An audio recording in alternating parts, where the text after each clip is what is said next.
this is joint work with Bob, and so let me first give an overview of what we want to achieve.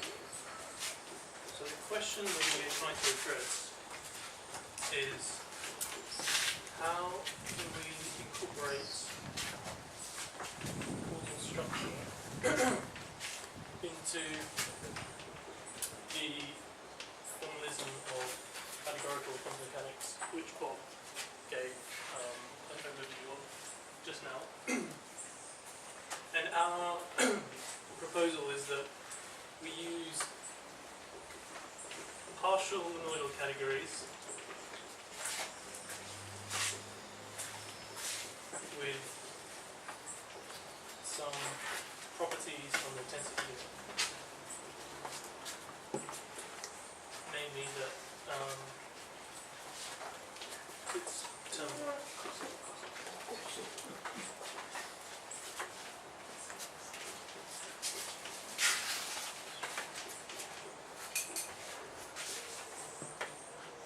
so I guess part of the philosophy, in a sense, of using this kind of structure is to try to encode causal structure in the framework of categorical quantum mechanics in a way that's very direct. In a sense, you might think that one way to do it would be to use some kind of functor from a poset into some category of state spaces like is done in many other approaches in physics. But this is different, and I'm not sure something like this has been tried before, because the causal structure is really encoded directly in the object in the category which you start off with. So I'm going to spend the rest of the talk basically motivating the definition, just to give some detailed physical reasoning about why this structure should be used. So I'll give motivation, and after the motivation I'll talk about this derivation, then I'll define causal categories, and then lastly I'll show how to construct examples. So I think the motivation can be considered in three parts. So Bob already talked about some of the problems that will arise if you consider processes in categorical quantum mechanics in a causally accurate way. So the main example is the teleportation protocol, and as he explained, trying to assign, let's say, light cones to the agents here results in an unphysical answer, because Bob may not be in Alice's forward light cone if she's doing a joint measurement here, he's sitting there. And so we don't want to realise an identity channel between them. We want there to be no information flow. So I'd say that's the primary, well, let's say the initial reason for developing such a research idea. So the second reason I'd say is the general issue of looking at quantum processes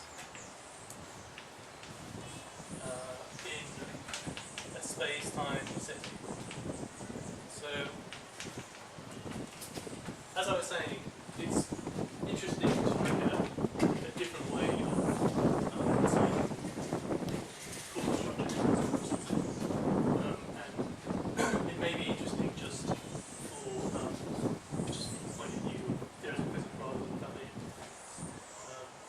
if it opens up a different way of describing the compatibility between special relativity, firstly, and quantum mechanics, but maybe further on some more general quantum relativism.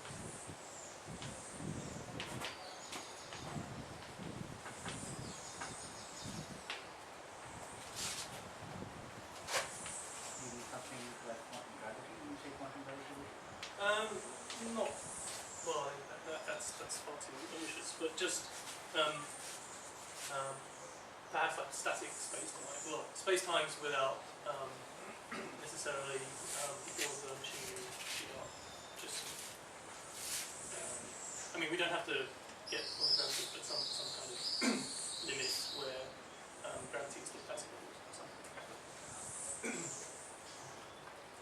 And the third motivation, I think, is just this a foundational one of looking at the compatibility between concepts of signaling and causal structure in quantum theory and special relativity. So, what I mean is related to what I think Shane was asking just now in Bob's talk about how one wants to implement the kind of strange and no signaling in quantum theory that we get from just considering molecular structural relativity. So, I think part of considering that is, for example, there are various no signaling theorems that you have in quantum theory or in quantum field theory, but these are essentially stating or equivalent to the fact that we use a tensor product for compound systems. So, in a sense, we might reverse the direction and just assume anyway that compounds, well, the tensor product is the source of independence, and this is what I mean by in the category itself. If you have a monoidal structure, perhaps you need to throw away certain tensor products when you're thinking of the systems as not being causally related.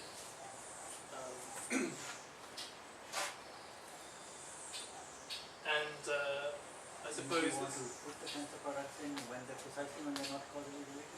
Right. Not throw them away. Throw them away when they are related. Absolutely.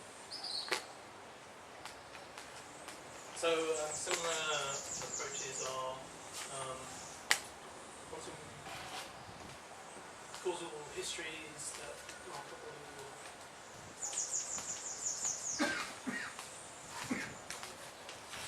and Prakash, you and Rick and Olaf have done some work on some things which I think are related, and Lucy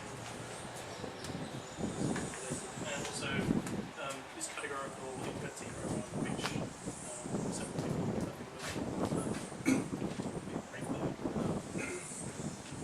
which is, I suppose, more geared towards quantum information.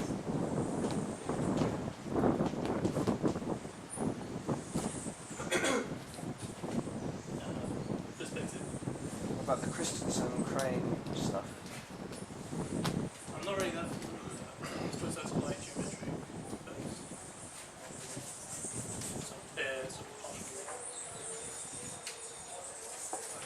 Okay, so I think that's basically the motivation. So I want to consider how we can carefully derive the structure of a causal category.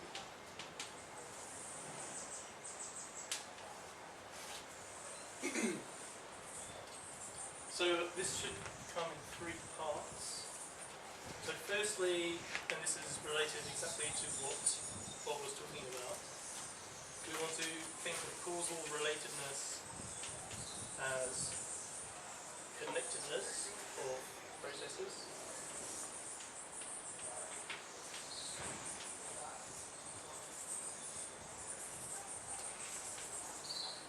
Secondly, we want to consider entanglement inducing behavior.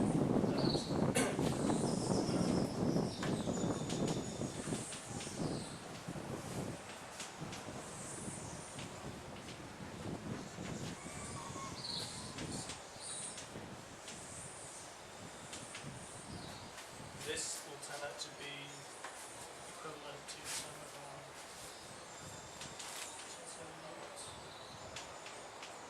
and the third point is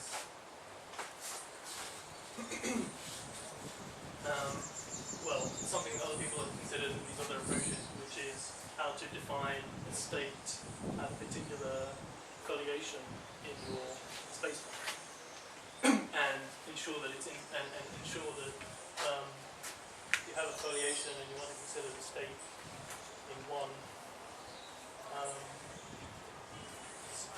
part of it, but this is well defined and also that it's independent of which other foliation you might consider it in. So this is what I mean by a local state being the state here of this local region.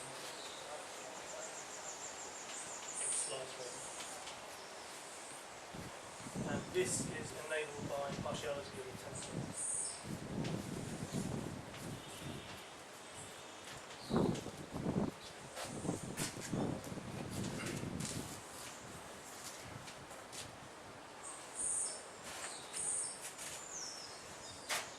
So we will refer to this type of information flow as first kind information flow just for convenience, meaning it's to do with process taking in an input between Alice and Bob, which would usually be a state. And the second one, a second kind information flow, which is to do with measurements on Alice's side and how they affect the state on Bob's side. So let's give some definitions for the first consideration. So we can, so in dagger symmetrical modal categories, or actually symmetrical categories, call a morphism F to be constant if constant on states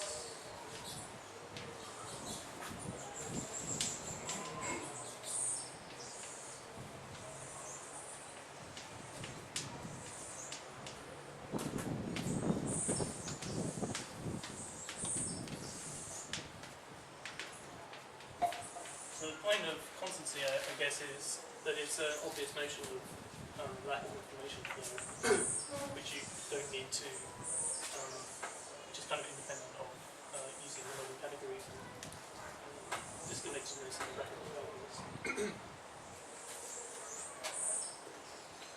And we say a morphism is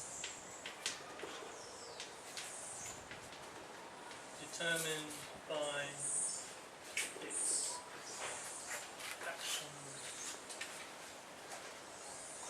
on states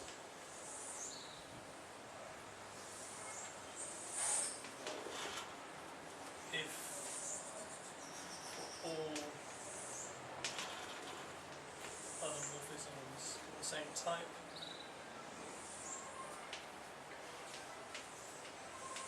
they agree on points, then they are the same morphism. So this will apply to some collection of morphisms. And actually, we want to restrict to a situation where we consider this second property to be satisfied.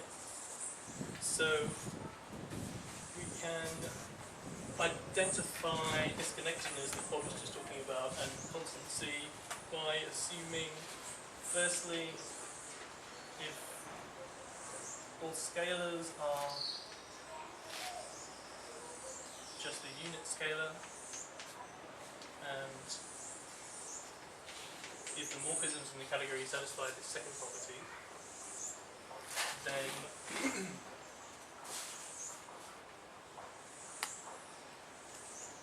F is constant, any morphism is constant if and only if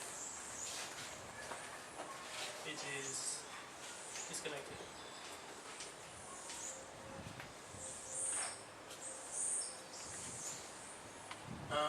So the point is just to show how you can build up from independent considerations of the category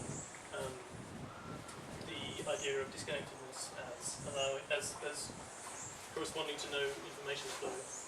And the reason that terminality will prove to be very useful, although we haven't shown why we need it yet, is that if instead we want to consider morphisms which are constant on any input morphism, so not just states, but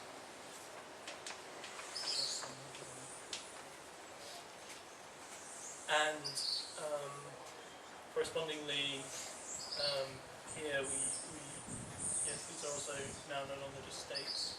We say it's determined by base composition. Then to retain this equivalence. With arbitrary morphisms. Sorry? With arbitrary morphisms. Yep. Well, what about the identity? What do you mean? I mean, I haven't understood what you're defining there, but I mean, all morphisms trivially will be agree if they're the same post compositions as all morphisms, because we compose them with the identity. Not understood something there. If they agree with all other on compositions with all morphisms. Yes. One of the size issues the identity, right? They have to agree, then they're automatically. Well, they have to agree with all other. Well, So no. that's already enough. But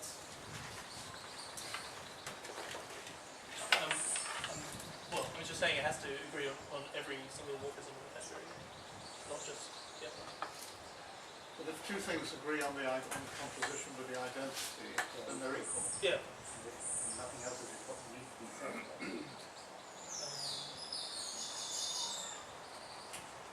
Well, I mean, all I'm really describing here is, well, the first thing I described was just kind of well-pointedness, Yes. right? That was well pointed. Right. Then you said all morphisms, which was not as confusing. Oh, okay, maybe I described it.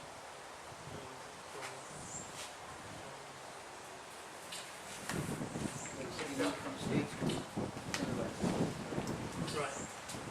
Now we're going to arbitrary interval states. One of those could be an identity morphism on the outside. But they could differ on That's okay. Once they agree with propositions, the identities are equal. no, but I'm saying I'm giving a condition for right.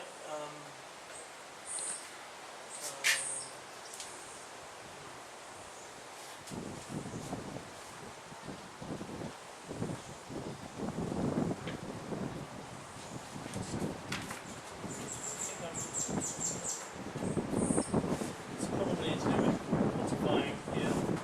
Yeah, it's with quantifiers. Safe for all, so it doesn't really matter whether you've got the identity. Because I have for all here.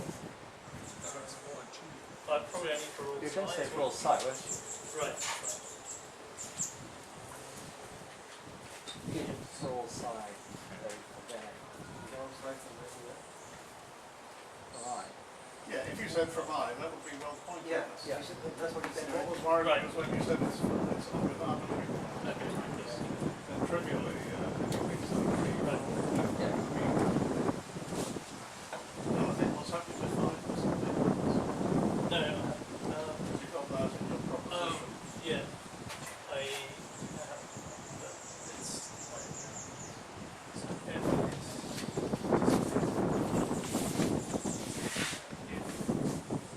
These factors through it. So.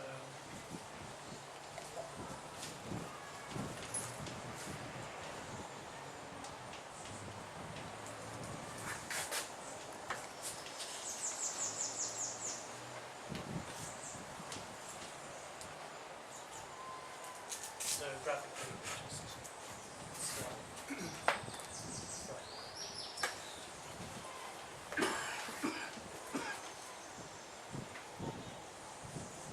Exactly what Bob was. So my point was here that if we want this composition to still be true, we need to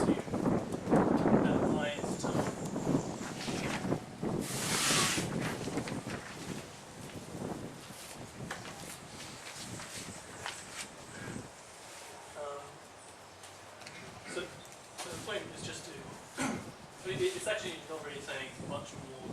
What Bob described a lot in the tool to do connectedness as characterizing information. But I thought it's interesting to start from the point of view of constancy, the morphism. So then the question becomes, why should we assume terminality of the text unit?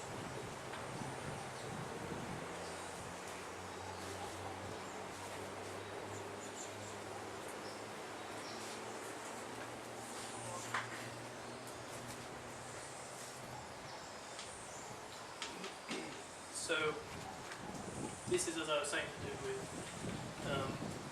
entanglement and designaling. So the picture we have in mind is this one, where we want to think of two different measurements outcomes on Alice's side, two different measurement outcomes on Bob's side, and not allow this to happen when these two systems are independent. So, in order to consider these kind of entangled states, we want to assume some more properties about them. So, what we're going to assume is a fragment, in a sense, of the Choi-Jamakowski isomorphism. So, let me write it out.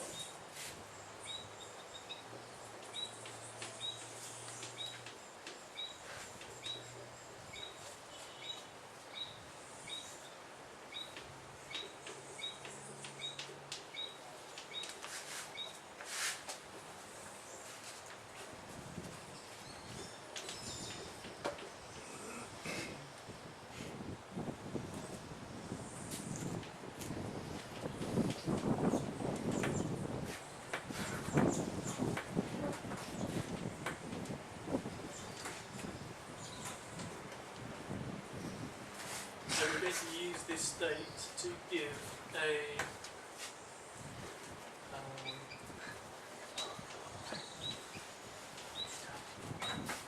mapping from morphisms, processes between two systems, and states from that system. And we're going to assume that this is injective.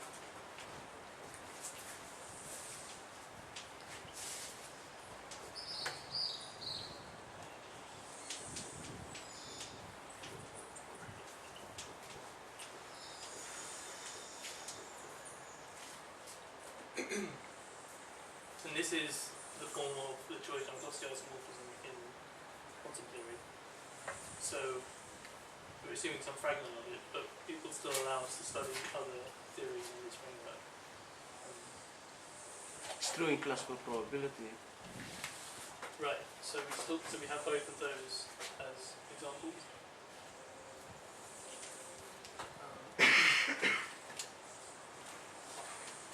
And so this actually immediately allows us to derive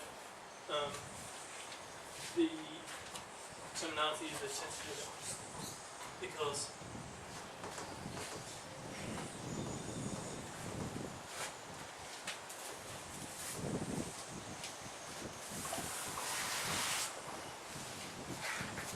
just choose.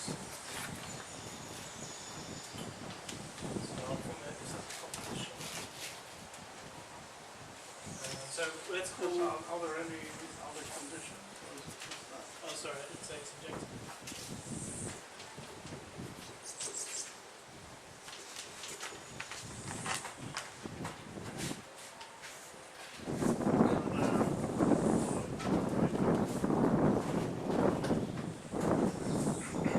It's a weakening of the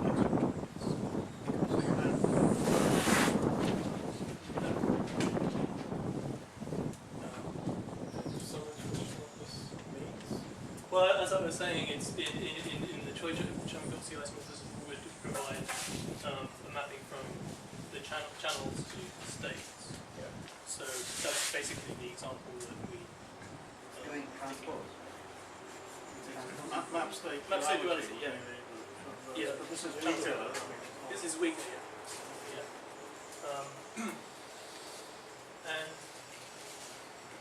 so if a category has a CJ state, we say it's a CJ. It's just called a CJ universe. For every A. For every edge, yeah.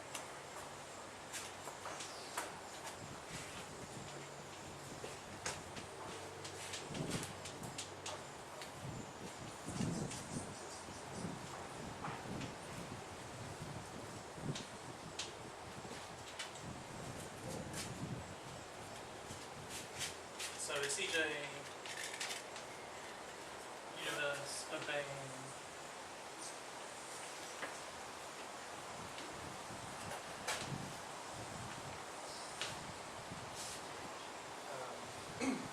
the assumption of no information flow between the two spatially separated systems, which I'll just say the no information flow assumption.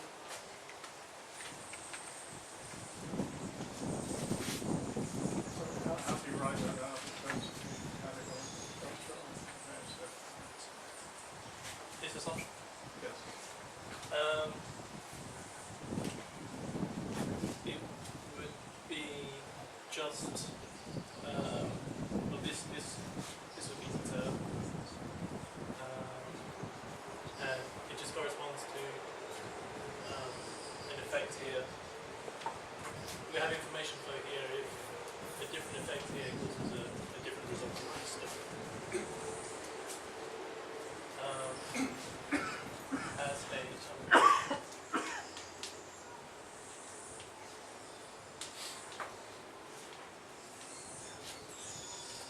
and the proof is just by the fact that two different effects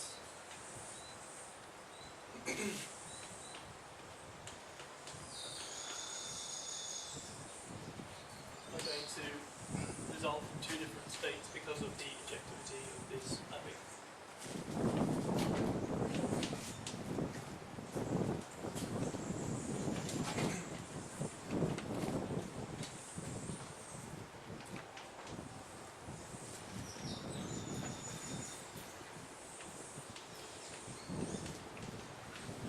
So it's, in a sense, a formal view of post-selection, because we're assuming that different vision outcomes at Alice's side can't be conditioned on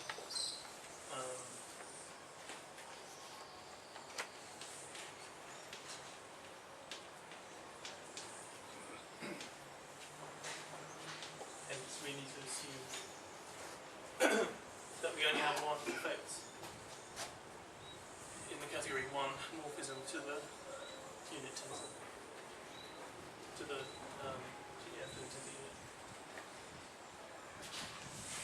So yeah, it's just writing in a kind of formal way, disallowing post-selection, which which I was already talking about with compact structure, and Bob mentioned it as well, that it's not a physically realizable scenario to just select one of the spell outcomes in a Bell-Basis measurement.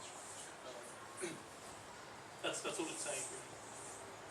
But and the fleshing that out means that we have a priori about this same protocol, which is that it is connected, and that just follows from the fact that this single effect distributes over the tensor. So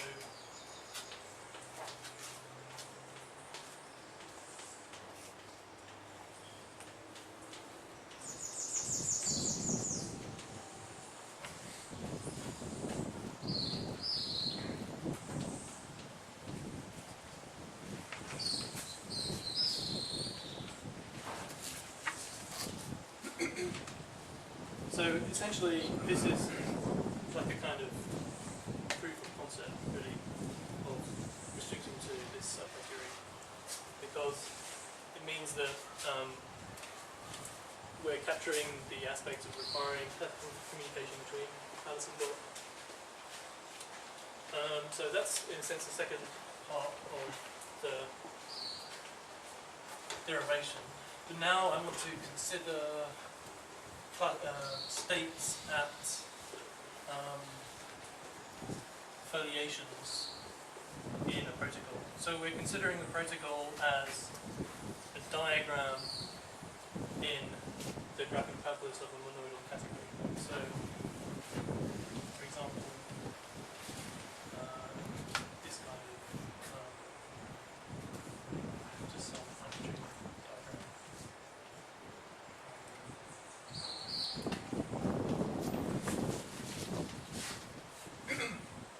And we want to calculate what the state is at some particular choice of systems within this protocol. So I'll just tick ones that we so I'll just sketch how we are proving this, because it's quite lengthy to actually go through the whole derivation of why this makes a partial monoidal product necessary. But I mean, the essential idea is that we know anyway that when we think of the tensor product of two systems, the states are independent of each other. And so we wouldn't expect that if we consider, let's say I consider a slice where I include some morphism which is connected. So I'm writing everything that I write here, if it's written as a morphism in the box, then it's a connected morphism. So we wouldn't expect that we would have a well-defined state for this system A1, A2, A3, A4. Because one is an evolved version of the previous state. So what are the indices? I can't make them out. Yeah, sorry.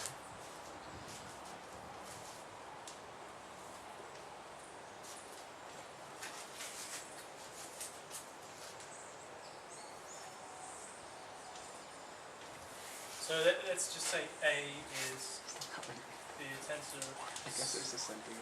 slice of these four objects.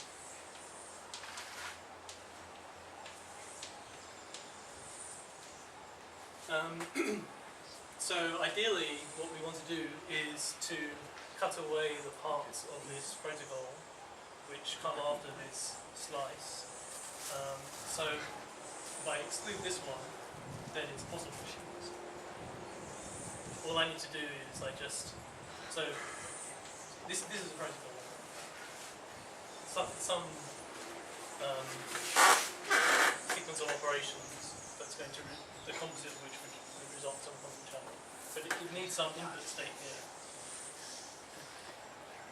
So what I want to show is that if I cut away the parts after the slice I'm considering, then if I also add in the input state, then I can calculate the state at that slice. So, just like this. I took out A2 because I was arguing that it's going to result in an ill-defined way of calculating the state up and down. So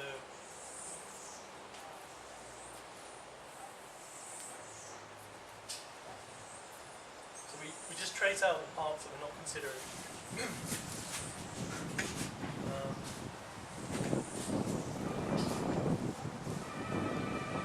So this is going to be the state at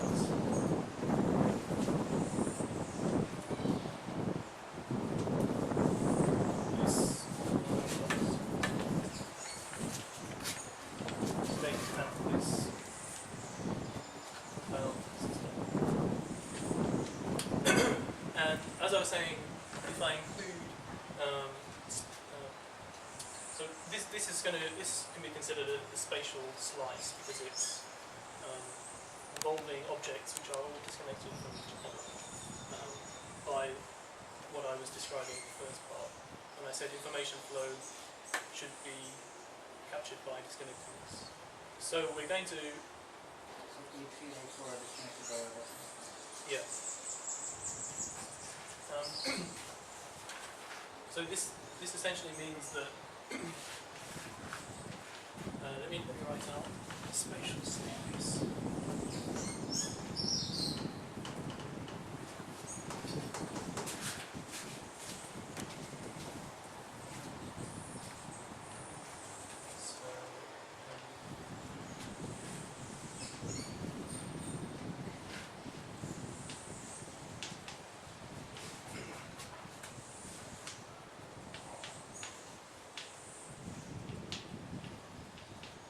Some tensor of different objects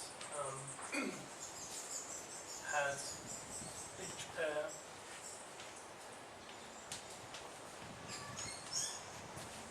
disconnected.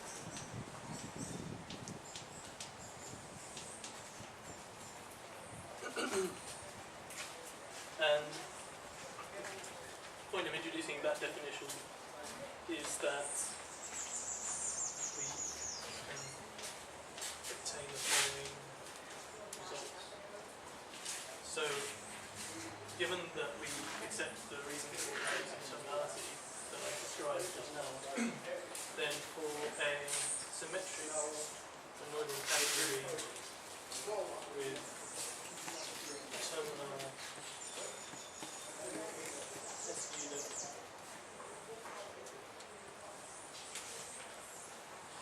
a slice meaning such a tensor together of objects in the category admits a local state which I sketched how to obtain like this.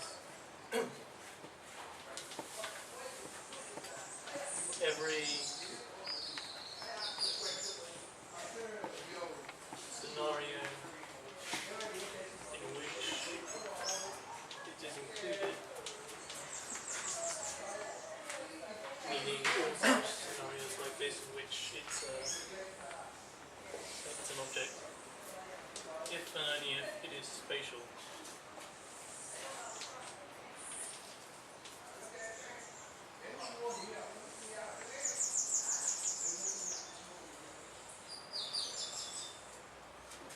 So that's essentially the reason why we want to restrict the tensor between the objects in the category to be physically meaningful ones which will admit a well-defined state.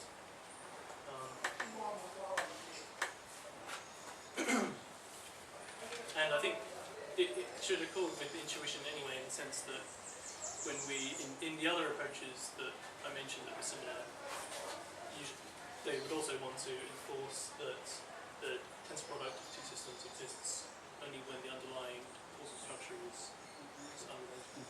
So what is admits a local state mean?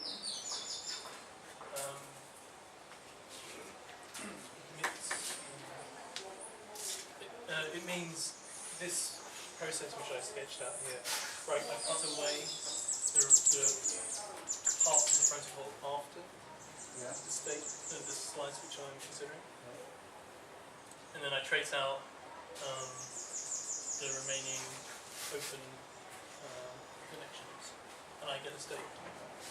So what I'm claiming is that, So for example, even if I just took A1 and A4 Yeah. and not A3, that would be okay. yeah.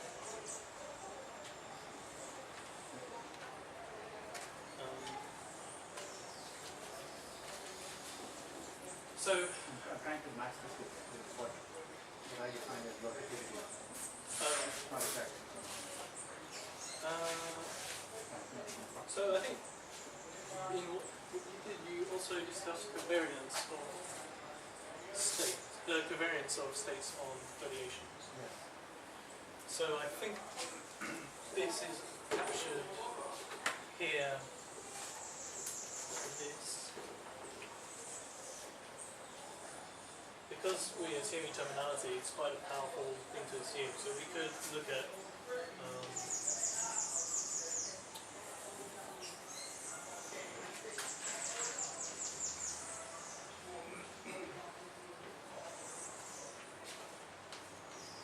this kind of, well, this is the protocol, this is the input state.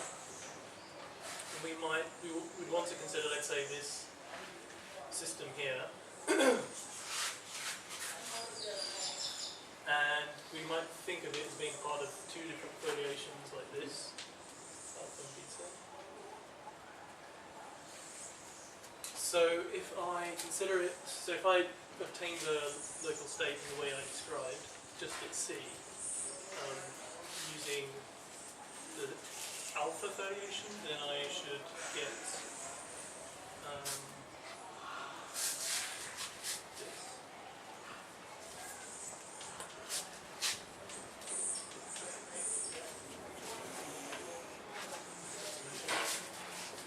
And if I do it using the beta foliation, then it's going to be this. But because of terminality of the tensor unit, these are equal because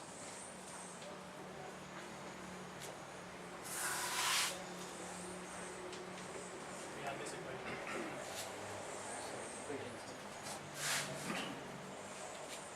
This is what I think of as covariance, because we're changing the slices in which we're considering the state. So it's nice that it comes out simply. Slicing variance of evolution. Right. So it's nice that it should come out in a simple way.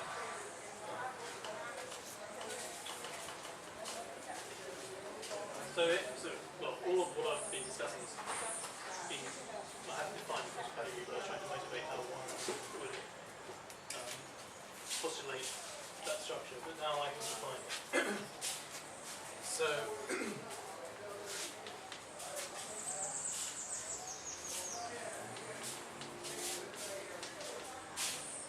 first we should define what's called a partial function.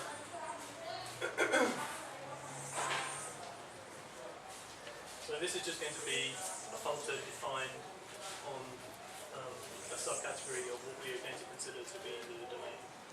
Meaning,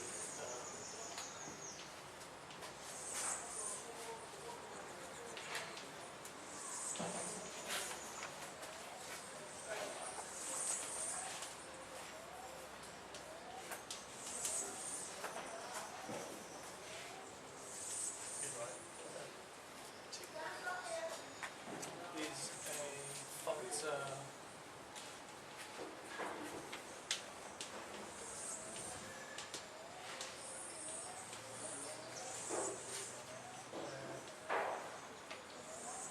A is a, well, I'm going to assume a full subcategory of B, but I don't know whether it's necessary, makes things simpler.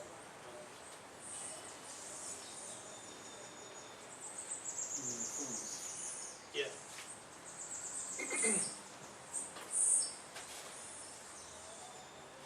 And then we define a partial monoidal product as a partial functor, which is bifunctor.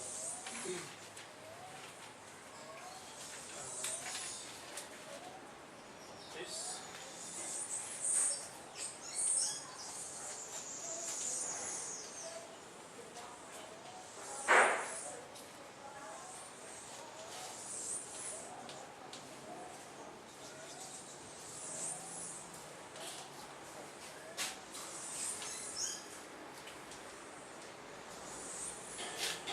So it's a category with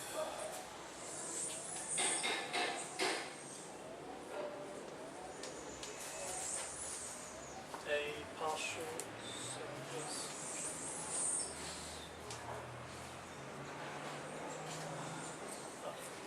so I'll just write partial functor.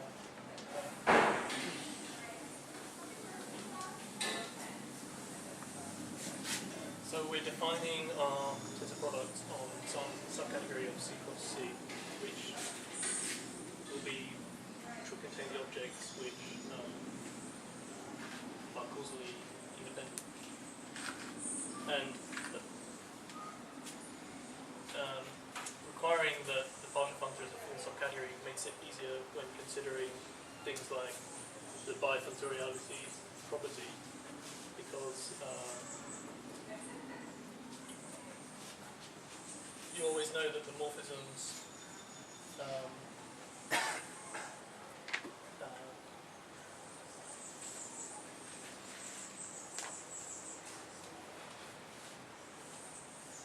when they're defined, when the objects, which are the domains and codomains, are defined on one side, then they'll exist on the other side. This is why I said it was easier. So this is in short. But actually, I haven't given all the properties of the partial monoid category, because we want to make sure that the unit object exists with the tensor of the unit object always exists with any other object.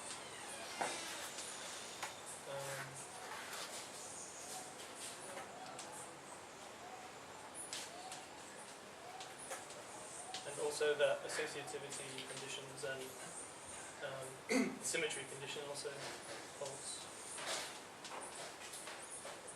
Whenever everything is defined. Sorry, Whenever everything is defined. So you have all the syntagma, coherent syntagma. well, I'm going to take everything to be strict here. So,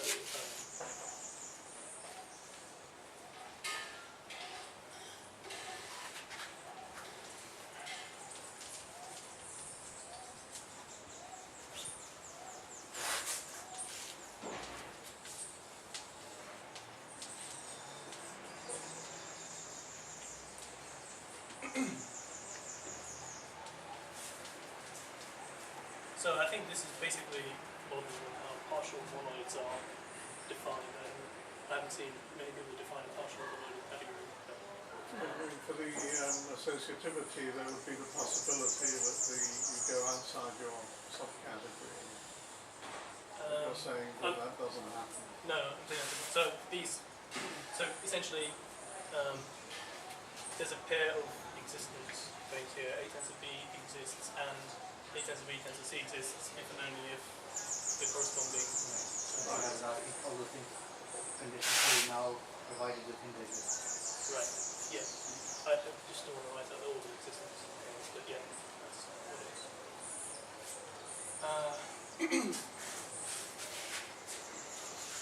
So, well, now we can just define a. Sorry, just to be, so you're saying if A tensor B bracketed tensor C exists, then B tensor C must exist, and the tensor of that Yeah. A with that must exist. Yeah. So this is how people do it in partial monoids.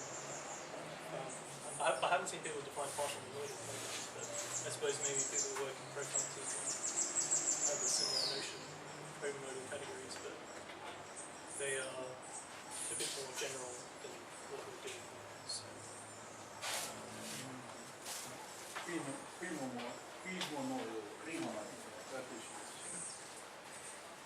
but in a premonoidal category, it's just a failure of interchange, isn't there? I don't think. Yes, I think the tensor is defined on all Yeah. objects.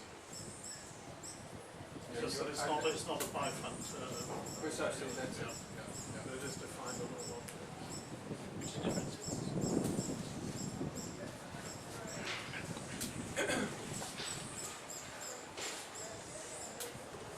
So finally we have definition.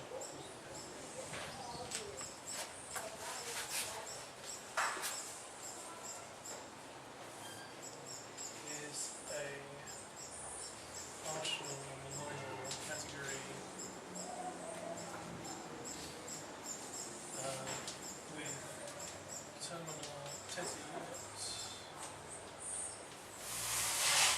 and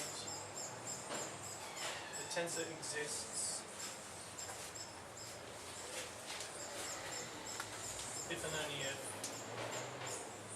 the homosets between the two objects in either, well, the homoset in either direction is disconnected, meaning that every morphism in it is disconnected.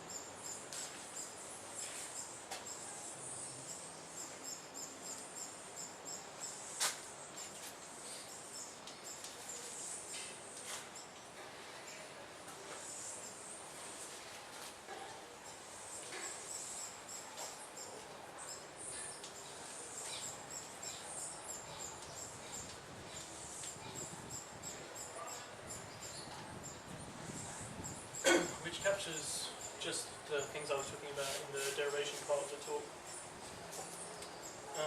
So the question now is how to construct examples. So By the way, you have this stuff about those the CJ states and so on. That, at some stage, should you put that on top of this? Role was that you're using that to motivate some of the ideas. yeah, well, Yeah. it's not going to interact with the definition. It's just going. We're just going to assume that It's going to interact with the construction, carving. It's not assumed. It's, no. Not at this stage.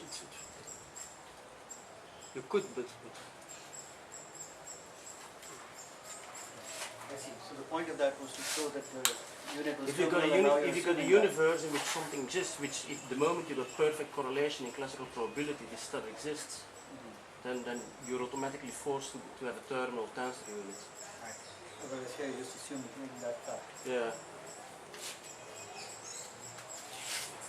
right. Yeah. So this is an abstraction of that result.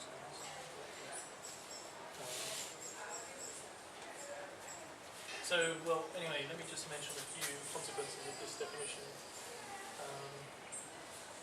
So, already, actually, we can see that, we wouldn't want the tensor of an object in this category to exist with itself, because we're thinking of tensors representing independent systems. And I mean, it's not a big point, but it does fit with this definition in the sense that, so firstly let me say that if the identity morphism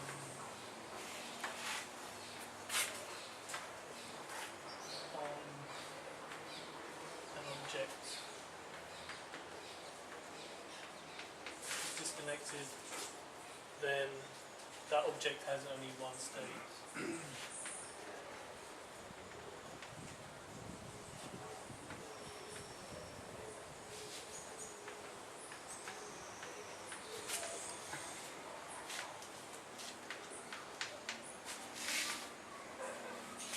So that's easy to show. You just compose this with a state, and because it's disconnected, it's always going to lead to a single state.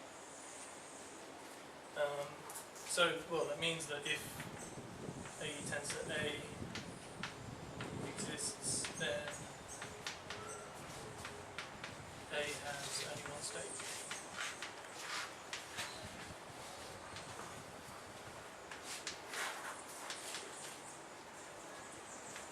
So it's a degenerate situation if you only have one state for each object, because it's not very useful to the physics. Doesn't mean that A is also to I.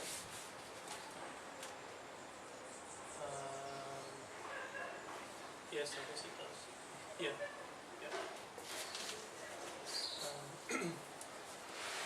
And the other thing is, But we're not making any, but here you're not making any well-pointedness assumptions, right? no. So that's all knocked away. Right.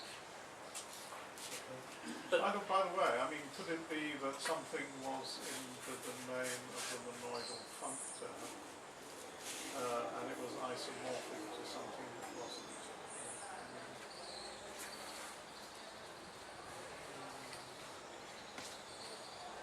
Doesn't seem to be any reason why that couldn't happen. I mean, you could actually make, you could take a monoid or, I mean, it seems, I'm not sure. I would have thought you could make, you could take a code out to 2 copies of a monoidal category, but only make the monoidal structure defined on one of them.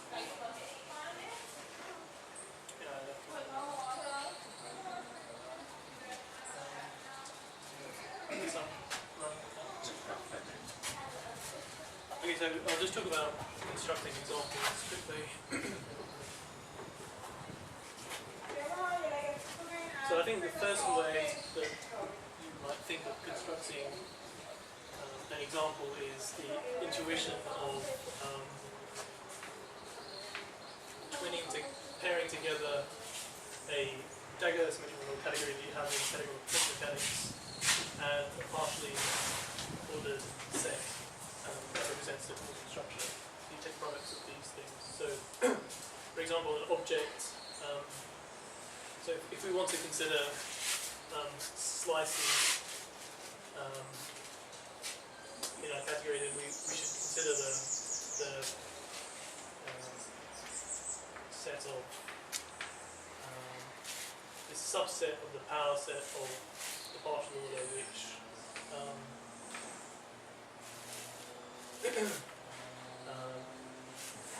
contains only space-like separated slices. And we would pair that together with an object in the category. But let me just quickly sketch why that can be problematic. So if we consider some points here from this partial order,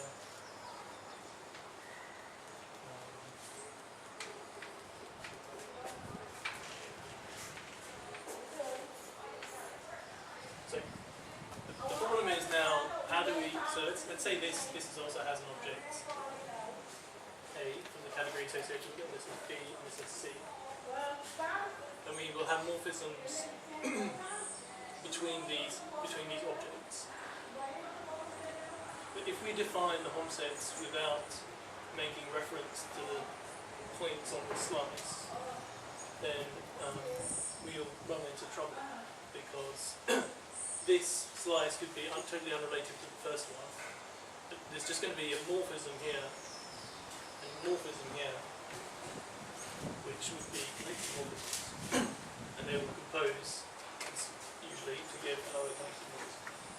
So that's why this kind of pairing construction of the two things is going to be problematic. So it can be done, and but it's just very long-winded. Then concept that you define really carefully, making reference to these points. So instead, probably a more intuitive way also of obtaining causal categories is just to consider actually subcategories of this dagger symmetrical categories to start off with. So firstly, we could think of, so I'll write top to indicate this is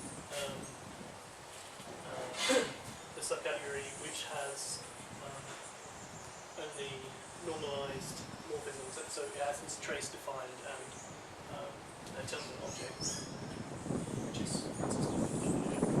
And then we would throw away the tensor. I'll just write the two C's. So it's going to be some subcategory which has a monoidal functor, but it's a partial monoidal functor, matching the monoidal objects in this.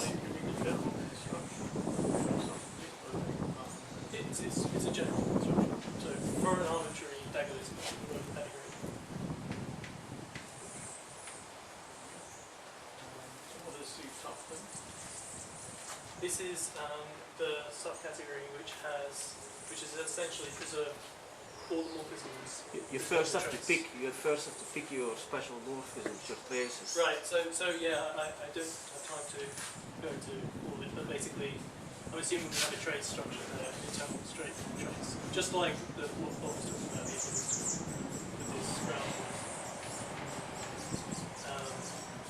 And this will be the unique morphism to the tensor unit. It's something you choose. this context. You just choose an effect on each object, and then you throw away any morphism which doesn't commute with it. Right, you throw away all the morphisms which don't preserve this. And then you enforce the causal structure by throwing away the tensors of objects which are causally related at this stage. So what I'm saying is it's better to consider... Sorry, how do you know that they're causally related? How's our space-time? Right, that's what you have to input. I mean, that's what you have to do here as well. Right? You have a poset you start off with. Well, I'm not sure how this poset gets into this. From the structure, or again, is it a chosen? It's a chosen causal structure. So firstly you choose these internal traces. Yeah. Then you choose this.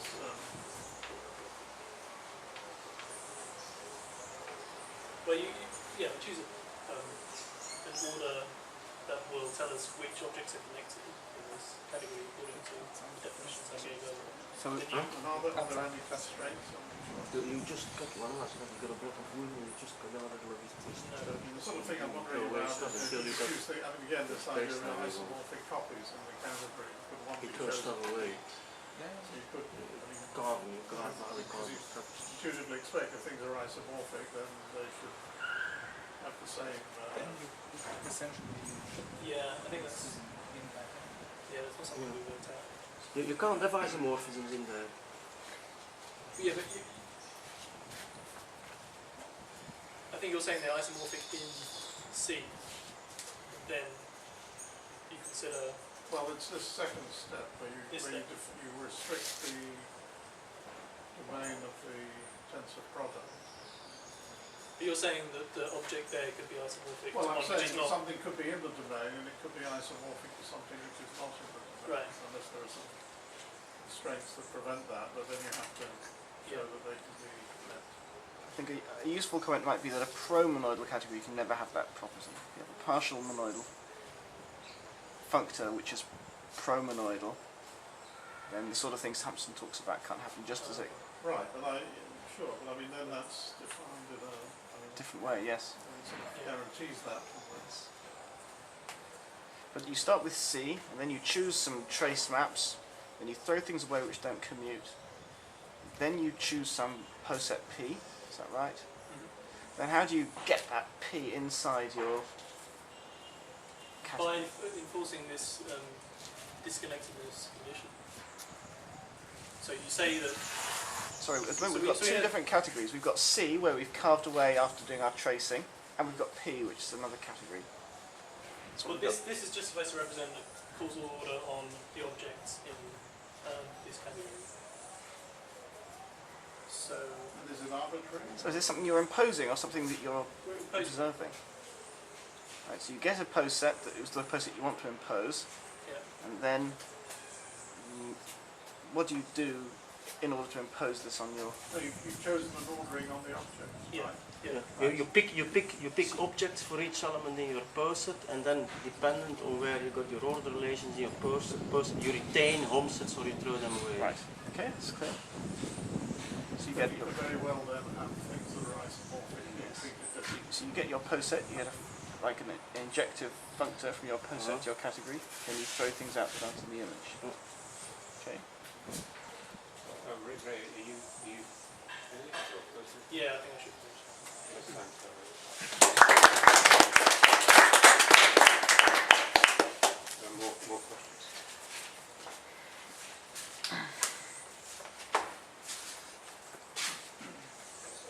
Just to start out with teleportation, can you do this now in this context?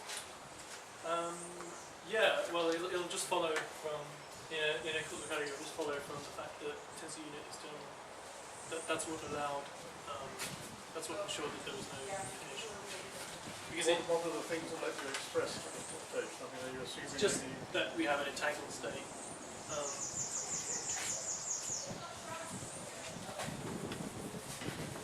So in a sense, we could define the protocols here. and then show that they survive? Well, we'll show that the one which yields the identity doesn't survive when we go here. that's the content, I guess, of why we. But are you representing the classical communication? No. So in what sense do you have a representation of teleportation? Oh well, we just have a representation of the fact that there's no A representation of non-teleportation. of lack of information, so when there's no classical communication. I mean, in order to represent classical communication, we need to study more how defining that here relates to this process.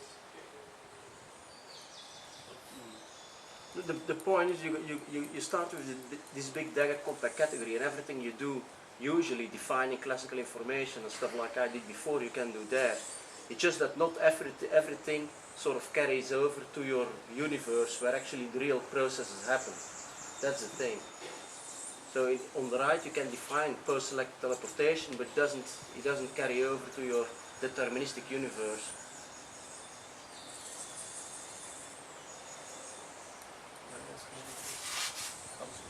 Huh? Causal universe. But it's deterministic in a certain way. There are long correlations. Huh? Oh.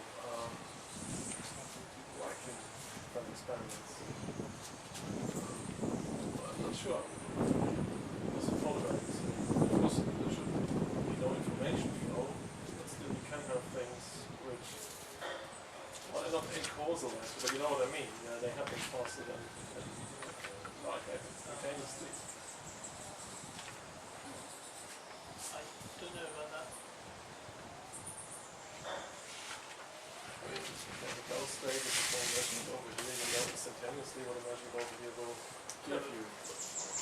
Well, This should be on captured. Bob's side, he doesn't know. He doesn't know, right? But let's say the global view knows. I mean, training capture is no signal like full Yeah, in a sense, yeah. So how can do things with this I guess the kind of thing we were talking about will still be calculated here in the original Bellairs measure. It's just when you want to work out whether or not information flows occur, Yeah. then you need this process, or at least you know you can do this process. I think maybe that's also. There's an interesting issue which we don't understand very well. It's how these two sides actually interact. It's like you got your big theory, like your language, and then you got your small theory, which is the stuff which really happens or can happen. And how these two interact, it's not clearly understood yet. And one of the things, of course, this terminal thing is going to play the role of the ground on the right-hand side, where it's not terminal. So that's how these two things interact. Things still to be understood there. Is it clear that the category theoretic language is the right way to proceed? Proceed more naturally in a different framework. Well, I mean, I said at the beginning, how to address how we should incorporate it into categorical methods. I think that applies. But it's sort of that thought, but it may be a better goal is to try and capture this sort of things in the most natural way. Well, I'm not sure that in other frameworks a very compelling account of this kind of qualitative information flow has been given. So, for example, in other approaches, if you have some kind of functor from the partial order to some category of some set of states, for instance, then the partial order is going to express when two things are related. So it's going to assign some processes to the objects when they're related. But when they're not related, it doesn't say anything. Whereas in our approach, we are able to say something. We are able to calculate those composites where the result actually may not. What do you mean by another framework, roughly? For example, But it's the same. But no, this is the same. But this abstracts completely over where it's very similar to yours. It abstracts over the fact that you've got quantum mechanics sitting there from the start, as compared to yours, Prakash. It's in a way very similar, but it sort of makes things precise. That's all. I mean, like the problem you described, you could just put a quarter in front of the identity, and then you don't have that proper enough framework. Yeah. You don't do that. For example. They're abstracted to the point that they can't be enforced. That's my question. Yeah. Can you maybe this framework isn't sympathetic to this kind of problem? The general framework. Okay. When you say this framework, do you mean the thing I outlined, or the general framework? Well, at least not allowing yourself to put numbers in the big figures. But that's what the framework is for, I guess. Just doing qualitative calculations about at least that's what I would say. I have possibly a related question. So when I think of relativistic effects, then I think automatically of relativistic quantum mechanics. Now this symmetric monoidal stuff was directly extracted from non-relativistic quantum mechanics. Isn't it a little bit naive to expect that this just plainly carries over into a setting where you have Dirac spinors and much more complicated objects? Yeah, but that's a much richer structure that I don't think we're trying to capture here. But the question is, that is the structure you need to do relativistic quantum mechanics. So the question is, where do you draw your hope to come from non-relativistic quantum mechanics and to generate something which I know you cannot have on the thing from which you extracted your particles in the first place? Well, firstly, I'm not sure that we necessarily want to capture, well, because if you're going to talk about relativistic quantum mechanics, then you need to talk about relativistic quantum field theory. No, you can deal to a large part with just a Dirac equation. If you neglect back reaction, that's good enough. But I think we're aiming something less ambitious than that. It's about the quantum information aspect. We're not trying to talk about representations of arrays or things like that. This is a longer discussion, I'm sure. So maybe we should stop there and try and put our brains.